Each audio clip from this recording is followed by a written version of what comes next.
آپ فرمایا کرتے ہیں اللہ کسی گھرانے کے ساتھ بھلائی کرنا چاہتے ہیں تو اس گھرانے کو اللہ رفق اور نرمی کی خوبی عطا فرما دیتا ہے،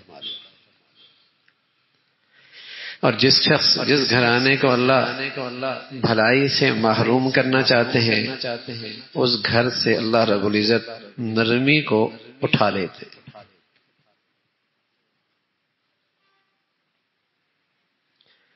ان اللہ رفیق یحب الرفق، اللہ رب العزت خود نرمی کرنے والے ہیں، نرمی کو پسند فرماتے ہیں۔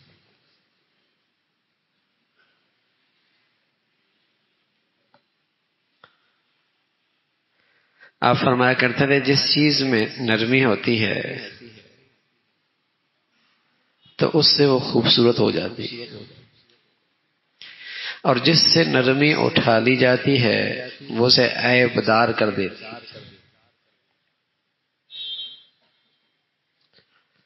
اس گھر کی بڑی دولت ہے جس گھر میں آپس کا برتاؤ، آپس کی گفتگو، آپس کا رویہ، آپس کا رہن سہن نرمی کی خوبی کے ساتھ ہو،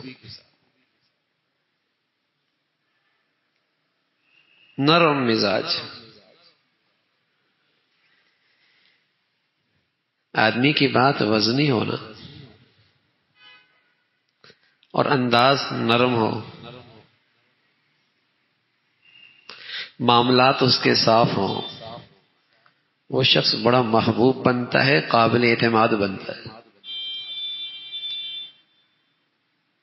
بات وزنی ہے، معاملات کا صاف ہے،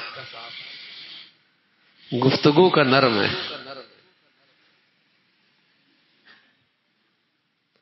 عادت نرمی کی ہے، مزاج نرمی کا ہے، لب و لہجہ نرمی کا ہے، بڑی خوبی ہے۔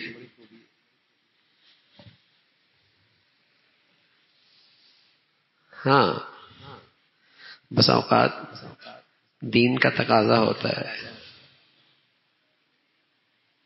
موقع ایسا ہوتا ہے، حکمت یہ ہوتی ہے کہ یہاں نرمی نہیں، یہاں سختی ہو۔